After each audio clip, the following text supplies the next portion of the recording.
प्रज्वल रेवन्ना नाम आपको याद होगा, बहुत चर्चित नाम रहा। वजह कुछ और थी, बैड न्यूज। पूर्व सांसद और पूर्व प्रधानमंत्री के पुत्र, आज उनको स्पेशल कोर्ट बेंगलुरु ने उम्र कैद की सजा दी है। सोचिए, दादा प्रधानमंत्री रहे हों, बाप भी पॉलिटिशियन रहे हों, जैसे इनके पिता पे भी क्रिमिनल केस रहे हैं, और पोता जब इस तरह के घृणित काम में फंसे, तो उस दादा पे क्या गुजरती होगी, जरा ये भी समझना है। बेंगलुरु के स्पेशल कोर्ट ने, एमएलए एमपी कोर्ट ने प्रज्वल रेवन्ना को आज उम्र कैद की सजा सुनाई है बलात्कार के मामले में। पूरी कहानी पे चर्चा होगी इस एपिसोड में। जेपी सिंह साहब हमारे साथ हैं, कानूनविद हैं, पत्रकार भी हैं और संपादक भी रहे हैं। तो इनसे जरा समझेंगे पूरी कहानी, वृक्ष कैसे कैसे इवेंट जो है और इतना मन कैसे बढ़ गया। इनको जो वीडियोस जो ट्विटर पे सब शेयर हुए थे, आपको याद ही होगा।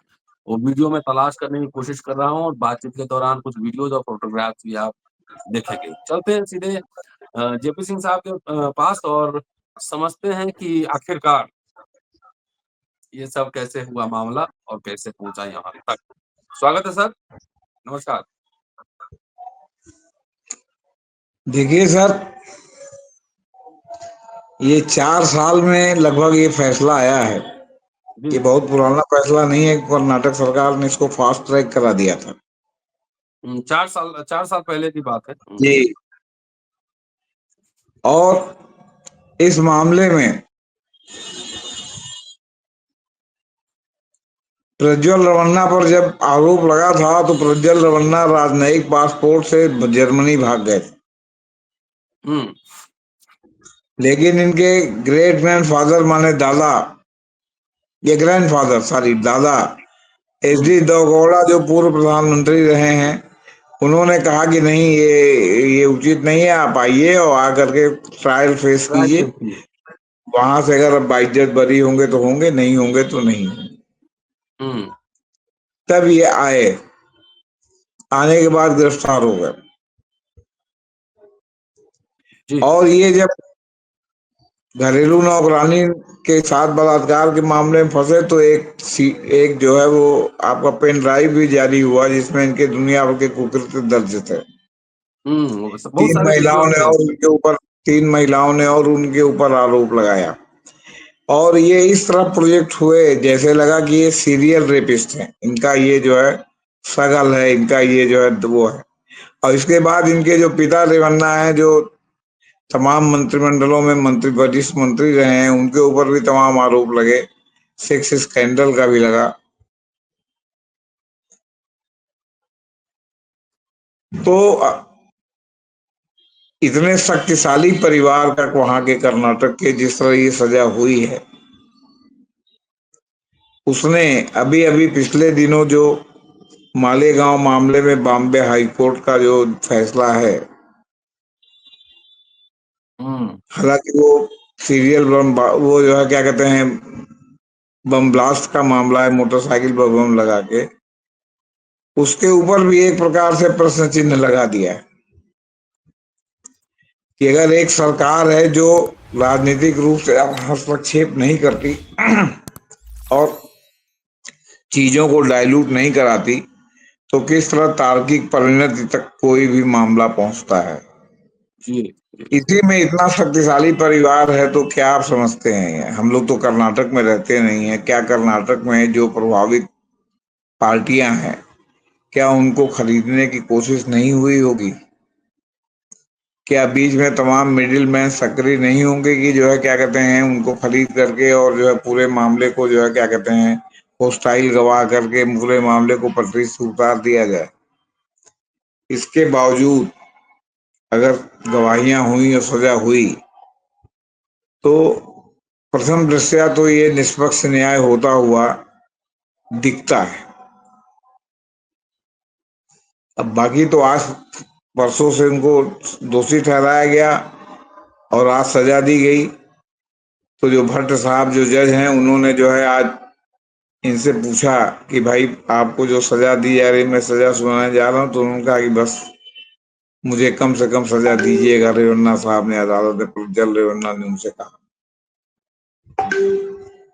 और प्रज्वल रेवन्ना निश्चित रूप से 3 पीढ़ी का मामला है राजनीति का। देवगौड़ा साहब पहले वरिष्ठ मंत्री हुआ करते थे हेगड़े साहब के मंत्रिमंडल में और मंत्रिमंडलों में, और मुख्यमंत्री पद के दावेदार थे, लेकिन उसके बाद ये सांसद हुए, मुख्यमंत्री तो नहीं बन पाए, सांसद हुए। और जो अरेंजमेंट हुआ, उस अरेंजमेंट में बीपी सिंह ने पता नहीं किस झोले से इनका नाम निकाला और ये जो है प्रधानमंत्री बन गए नरसिम्हा राव सरकार के जाने के बाद। जी। तो अचानक जो है मुख्यमंत्री भी नहीं बन पाया और प्रधानमंत्री बन गए। और इनके राजनीति में 2 बेटे, एक एचडी कुमार स्वामी और एक एचडी रमन्ना। एचडी कुमार स्वामी आगे आने वाले समय में कर्नाटक के मुख्यमंत्री बने, रेवन्ना साहब वरिष्ठ मंत्री बने। और अभी भी कर्नाटक की राजनीति में कुमार स्वामी बहुत सक्रिय हैं। इस कांड के बाद ये पूरे परिवार की राजनीति पर प्रश्न चिन्ह लग रहा था, लेकिन देवगौड़ा के सामयिक हस्तक्षेप से इनकी प्रज्वल रेवन्ना रेवन्ना का जो है वो, जो भी अंतरात्मा जागी हो या बुद्धि जागी हो, जो भी हो, वो वापस लौटे और वो जो है आज इस सजा के प्राप्त हुए। रेवन्ना को हासन जिले के होलन रसीपुरा स्थित एक फार्म हाउस में घरेलू नौकरानी से बलात्कार के मामले में आजीवन कारावास की सजा हुई है। इसके साथ ही कोर्ट ने प्रज्वल रेवन्ना के ऊपर 5 लाख रुपए का जुर्माना भी लगाया।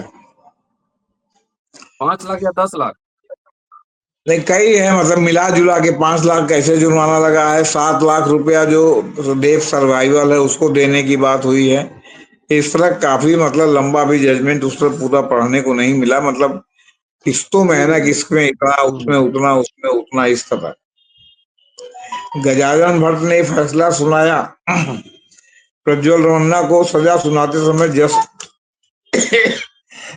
जज भट्ट ने उनसे पूछा कि क्या कुछ कहना चाहते हैं। जवाब में प्रज्वल रेवन्ना ने कहा कि कम से कम सजा हमें दी जाए। उन्हें आईपीसी की धारा 376(2) प्रभावशाली व्यक्ति द्वारा रेप, 376(2)(n) बार बार रेप, 354(a) कपड़े उतारने के इरादे से हमला या बल प्रयोग करना, 354(c) ताक झांक, 506 साक्ष्यों को गायब करना और सूचना प्रौद्योगिकी अधिनियम की धारा 66 के तहत दोषी करार दिया गया था। पिछले 7 मई 31 पिछले साल 31 मई को इनको अरेस्ट किया गया था। हम्म। रेवन्ना की गिरफ्तारी बड़े पैमाने पर महिलाओं के साथ अश्लील और आपत्तिजनक वीडियो सामने आने के बाद हुई थी। इसके बाद कर्नाटक सरकार ने जांच के लिए एसआईटी का गठन किया था। इसके बाद प्रज्वल रेवन्ना के खिलाफ पीड़ित महिलाओं ने रेप के केस दर्ज कराए थे। रेवन्ना को बेंगलुरु की कोर्ट ने पहले मामले में सजा सुनाई है। कोर्ट ने जब रेवन्ना को दोषी करार दिया गया तो परिवार की तरफ से कोई मौजूद नहीं था। प्रज्वल रेवन्ना तो आपको मालूम ही है कि रेवन्ना साहब के बेटे और जो देवगौड़ा साहब के ग्रैंडसन है। अब सवाल इस बात का है कि 18 जुलाई को बलात्कार मामले की सुनवाई पूरी हुई थी। बलात्कार और यौन उत्पीड़न के आरोपों का सामना कर रहे रेवन्ना के खिलाफ 4 अलग अलग मामले दर्ज किए गए थे। उनके खिलाफ मामलों सर, की इसका जांच के लिए मैसेज क्या विशेष है? जांच है। मैसेज कल हम लोगों ने बात की थी जुडिशरी और जेंडर सेंसिटिविटी को लेकर, और आज ये संदर्भ है कि इतने शक्तिशाली फैमिली के मेंबर प्रज्वल रेवन्ना को उम्र कैद की सजा मिली है। तो मैसेज क्या है? क्या इससे हर संस्थाएं सीख लेंगी क्या? इससे केवल संस्थाओं को सीख लेने की जरूरत नहीं है, इससे राजनीतिक लोगों को भी सीख लेने की जरूरत है। राजनीतिक जुडिशरी में जो कि लोग हैं इतने तमाम। शक्तिशाली परिवार को, के व्यक्ति को जेल भेजना और जेल भेजने के बाद इस तरह जो है क्या कहते हैं एसआईटी का गठन करके और इस तरह फुल प्रूफ चार्जशीट दाखिल करना, गवाहियां पेश करना कि बिना किसी संदेह के ये दोषी ठहराए गए और जेल भेजे गए। और ये एक मामला है, अभी 3 मामले और इनके ऊपर लंबित हैं। देखिए आगे आने वाले समय में क्या हो। वो क्या लेकिन क्या है सर? जी। वो भी सब बलात्कार के मामले, अच्छा। 4 बलात्कार के मामले दर्ज हैं। और ये उनके ऊपर एक महिला ने जब आरोप लगाया घर में, 3 महिलाओं ने और आरोप लगाया। बाकी तो उनकी तमाम सीढ़ियां हैं, वो लोग आज सामने नहीं आते। प्रसंग बस आपको बता दें कि मलयालम फिल्म इंडस्ट्री में एक रिपोर्ट का खुलासा हुआ हम्म। है जिसने पूरे मलयालम इंडस्ट्री की चूलें हिला दी हैं, और वो सब प्रक्रियात्मक चीजों में उलझी हुई हैं और अभी तक कोई लॉजिकल कंक्लूजन पर नहीं पहुंचा। क्योंकि है कि मलयालम फिल्म इंडस्ट्री में पुरुष वर्ग ने ही महिला वर्ग को, हीरोइनों को, सब हीरोइनों को, साइड हीरोइनों को, सबको एक प्रकार से इनडायरेक्टली सेक्स वर्कर के रूप में तब्दील कर दिया है कि अगर वो उनको, उनके साथ उन्होंने सेक्स किया, उनको फेवर दिया तो उनको काम मिला, और नहीं तो वो इंडस्ट्री से बाहर, काम ही नहीं मिले। इसने पूरा हंगामा किया है, इसमें बड़ी बड़ी अभिनेत्रियां, बड़े बड़े लोग शामिल हैं, और पूरा मलयालम इंडस्ट्री का जो है, फिल्म इंडस्ट्री का वजूद है। लेकिन अब एक वहां मामला है और एक यहाँ मामला है। यहाँ कांग्रेस हम्म। सरकार है, वहां लेफ्ट सरकार है। लेकिन अब दोनों जगह का जो है वो देखिए। इसी तरह आपके एनआईए जो है वो गृह मंत्री के अधीन है। जो लोग वहां मालेगांव वाले में पकड़े गए थे, उसमें ज्यादातर लोग जो है यही सब थे। जब साध्वी प्रज्ञा पकड़ी गई थी और कर्नल पुरोहित पकड़े गए थे, और लोग पकड़ गए थे, जब उससे पहले कई मुसलमानों को पकड़ के हुआ था कि इन्होंने विस्फोट किया है। लेकिन हेमंत करकरे ने जो है इन्वेस्टिगेशन में कहा कि इन्होंने नहीं, इन्होंने विस्फोट किया है। तो सब छोड़े गए, और अब कोर्ट ने कह दिया ये है। उसमें एक जो आपका रोहिणी सालियान जो सरकारी वकील थी पहले, उनको बाद में एनआईए ने ड्रॉप कर दिया। पहले उनसे दबाव डाला कि आप इसमें एक लीनियंट रुख आरोपियों के प्रति रखिए। जब लगा कि ये लीनियंट रुख नहीं रख रही हैं, तो उन्होंने कहा कि आपके साथ सहयोग के लिए और वकील नामित किए जाएंगे, और उसके बाद उनको ड्रॉप कर दिया गया। उन्होंने कहा कि हमको उसी दिन मालूम हो गया था कि यही हसल होगा, क्योंकि जब एनआईए सबूत ही नहीं पेश करेगी, एनआईए सबूतों को डाइल्यूट करेगी, तो क्या होगा। तो यहाँ मामला जुडिशरी के लिए ये है कि एक गजानन भट्ट नाम के स्पेशल कोर्ट के जो मतलब अधीनस्थ न्यायपालिका के जज, हाई कोर्ट से भी नीचे के जज, उन्होंने ये फैसला दिया है। तो आप क्या समझते हैं कि ये फैसला यहीं से डिसाइड हो जाएगा?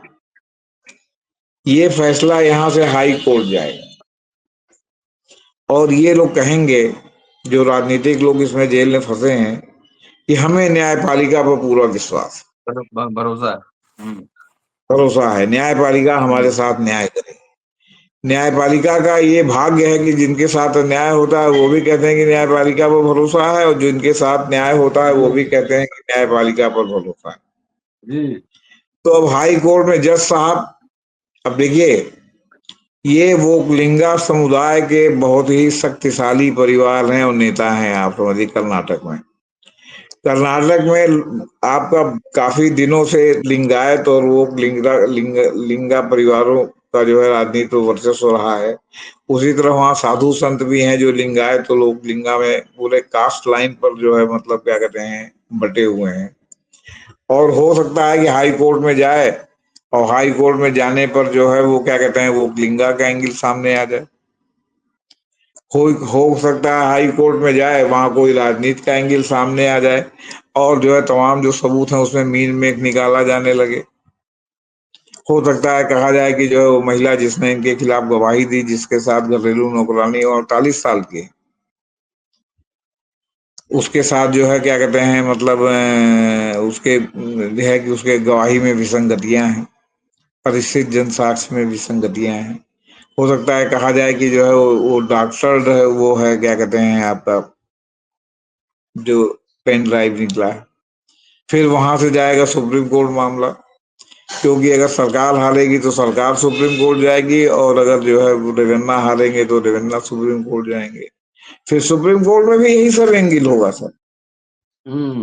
हो सकता है कि जो है उनके 2-4 एमएलए हो, तो उनकी वजह से सरकार गिरने और बचने वाली हो, तो वो एंगल भी आ सकता है। केंद्र सरकार गिरने वाली हो, बचने वाली हो तो। अभी तो जो है क्या कहते हैं, वो आपके कर्नाटक में कांग्रेस की सरकार है जिसमें जो है कुमार स्वामी जी नहीं है, या बीजेपी की सरकार नहीं है जिसमें कुमार स्वामी हो। तो इसलिए वहां जाए तो यहाँ ये भी एंगल आ सकता है। इसलिए इसमें कोई संदेश नहीं है, इसमें तमाम राजनीतिक निहितार्थ छिपे हुए हैं जो हाई कोर्ट से लेके सुप्रीम कोर्ट तक जी। विचार में जो है कहीं न कहीं आ सकते हैं। मैं हाई कोर्ट या सुप्रीम कोर्ट की मंशा पर सवाल नहीं उठा, लेकिन नहीं, जो कह लोग सकते उसमें हैं कि बैठते हैं, जो लोग उसमें हाँ, बैठते हैं, जो जो राजनीतिक कंपल्सन है, मैं उसका सवाल उठा रहा हूँ कि जिस तरह चीजें डाइल्यूट होती हैं। अब कांग्रेस के राज में मालेगांव का मामला आया था, और अब जो है वो क्या कहते हैं, एनआईए के जो है मालिक जो है अमित शाह हैं, एनआईए ने गवाही ठीक से नहीं पेश की, सरकारी वकील हटा दिया।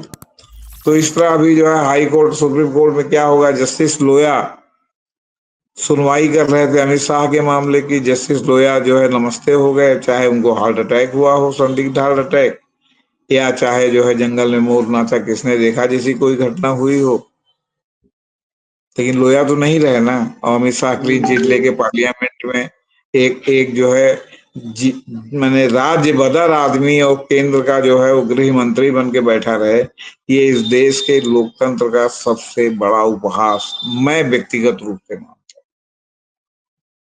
नहीं, मैं तो ये खाली कह रहा था कि जुडिशरी हूँ। में जो जी कल हम लोगों ने बात किए थे कि जी जुडिशरी में किस तरह से जेंडर के सवाल को लेकर मामला है, तो क्या कम से कम ये दबाव तो बनेगा ही ना कि आप कम से कम सतर्क हो जाइए, सचेत हो जाइए और इस तरह की एक्टिविटीज़ शायद बर्दाश्त ये नहीं नहीं, हो, चाहे जो भी हो। इससे इससे एक निहितार्थ और निकल रहा है जी,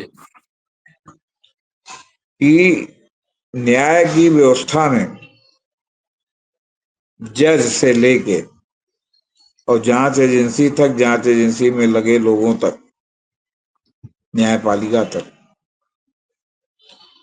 बहुत सुधार की आवश्यकता है।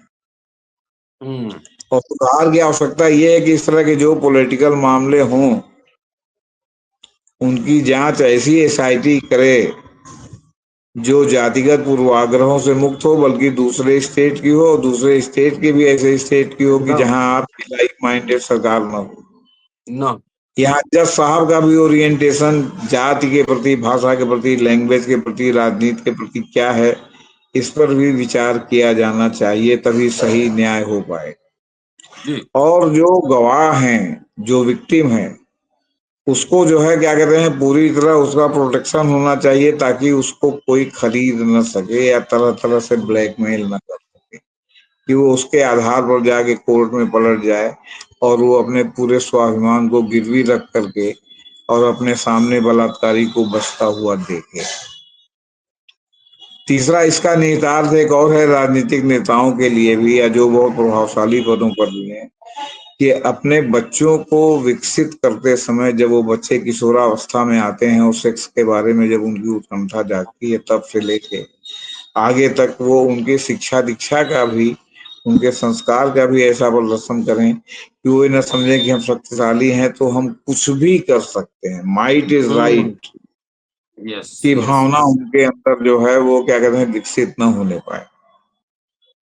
राहुल गांधी भी तो हैं इतने बड़े परिवार के, हुँ, अभी तक अविवाहित भी हैं, और बहुत बार उन पर कीचड़ उछालने की कोशिश हुई लेकिन मामला उछला नहीं।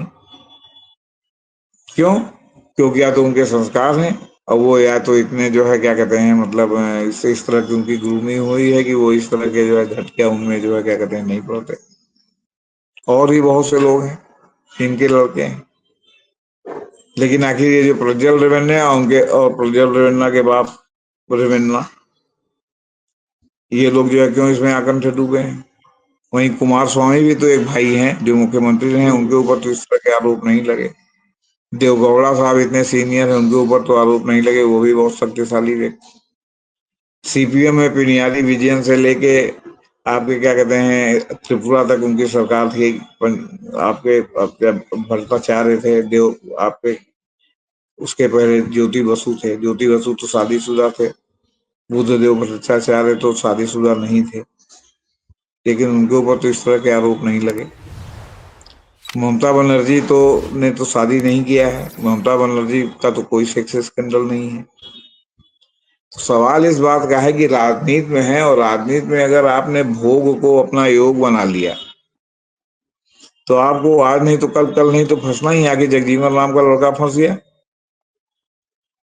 मुरारी देसाई के लड़के पर तमाम भ्रष्टाचार के आरोप जो है लगे कि वो जो है वो कारपोरेट से गवर्न है, वो कारपोरेट के हितों की रक्षा करता है, लेकिन सेक्स स्कैंडल का तो आरोप नहीं लगा।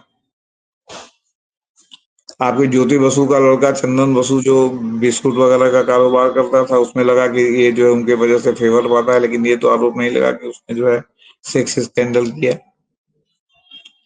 सवाल है कि इस देश में सारे गुनाहों से बड़ा गुनाह सेक्स स्कैंडल माना जाता है।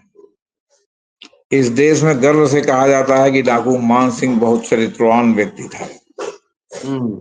क्योंकि वो लंगोट का पट्टा था। उत्तर प्रदेश के मुख्यमंत्री वीर बहादुर सिंह बने थे, तो वीर बहादुर सिंह का एक सूत्र वाक्य बड़ा राजनीति में मशहूर हुआ था